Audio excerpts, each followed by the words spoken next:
Welcome to my channel Daily Bulletin News. Days of Our Lives is shaking virtually everything and everyone up. Who's staying, who's going and who's breaking up? You know how shows like the Great British Baking Show have a different theme each week? Well, this week, it felt like Days of Our Lives theme was utter upheaval. Both behind the scenes and in them. Philip, Vivian and Ivan are coming back. Well, Philip just did today. Stefan's leaving. We finally met Joy. Chanel and Johnny are in serious trouble and now, Fiona's a free woman? Freedom. I guess I'll start with that last thing I mentioned above first because EJ dropping the charges against Fiona was not where I saw this going. How? Trask's argument maybe could have convinced them to release Fiona on bail, but to just drop the charges and give up. What about her trying to murder Sarah? I'd love for Fiona to stick around more, but how does EJ caving so quickly make sense? I did, though, enjoy how she greeted Sarah in the square sipping a martini. She's got zero you know what's to give. But she still may not be sticking around. There's no point. Her only family now hates her. Staying would just keep creating more tension and problems when emotions are raw. Also, flee before they find something more incriminating, Fiona. But with her free ride on the heels of Philip returning to stop Xander from trading Titan for Sarah walking again? This is going to put an even bigger strain on the newlyweds. I'd say it would bring them closer together as they lean on each other for support, but Xander's been annoying me lately.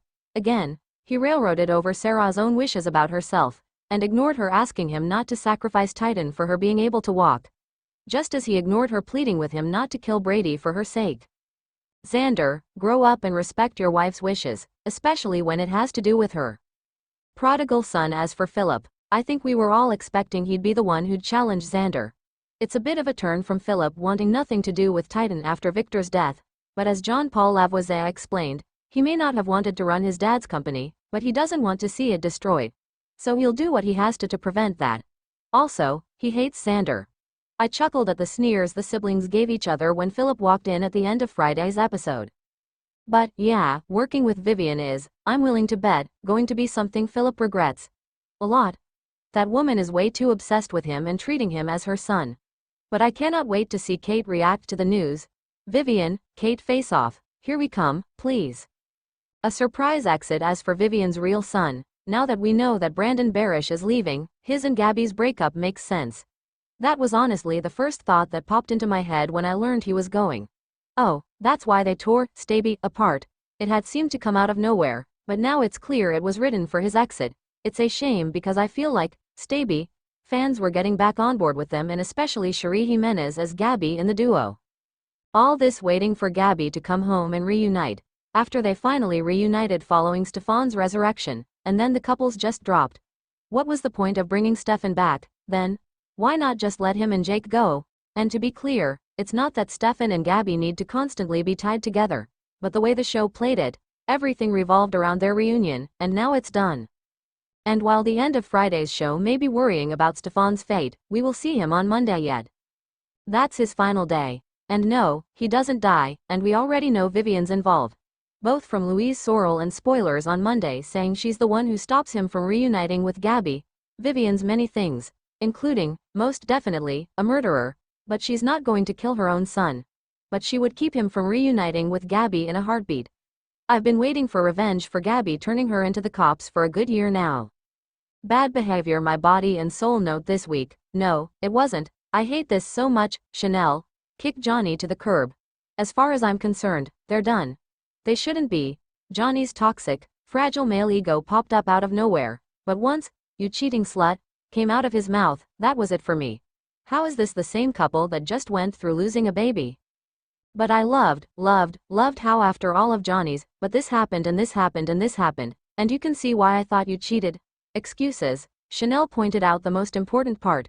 It all only leads to infidelity if he already believed she would cheat on him. And if he didn't bother asking or talking about it. Nicely handled, Chanel. At least some consequential things are starting to come out of body and soul. But is anyone watching to care? When we asked fans how they felt about the soap within a soap, there was no ambiguity about how much hate there was for it. Nor was there for how many people either skip those episodes or fast forward through the scenes. As Joseph Anthony Figueroa wrote in Wednesday's recap comments, I like the individual performances of Johnny, Chanel, and even Alex, Stephanie. I just wish the context was different than body and soul. There has to be another way to achieve the same thing. Exactly, and I feel like that's really underscored when you're having scenes like Chanel and Johnny having a potentially marriage-ending fight while Leo and Bonnie make comical shocked faces in the background. It works for the body and soul silliness, but undercuts the drama we're supposed to care about. Stray thoughts, I'm still getting to know Joy, but so far, I enjoy the energy she's bringing. And I'm so happy they leaned into history and made it clear she's got a chip on her shoulder for being the bonus baby conceived to save Chloe. I know they're playing coy with the did they or didn't they between her and Johnny, but I'm willing to bet he just slept off his alcohol in her room. No hanky-panky. But still, drop him, Chanel. Wow, Rafe and Gabby's cousin Javi is getting a whole lot more set up than a lot of characters. We got pretty much the entire crash course background of the siblings' family on Dad Eduardo's side in preparation for him on Monday. Does the hospital just stop functioning when they're shooting Body and Soul? They're filming in what seems to be the central, most important part of the hospital, and it's emptied out for production. I felt Stephanie so much when she went off on Seth for thinking she was playing Faith after meeting her multiple times. I can't tell you how many times I've introduced myself to the same people who never remember me. Stay tuned and subscribe the channel.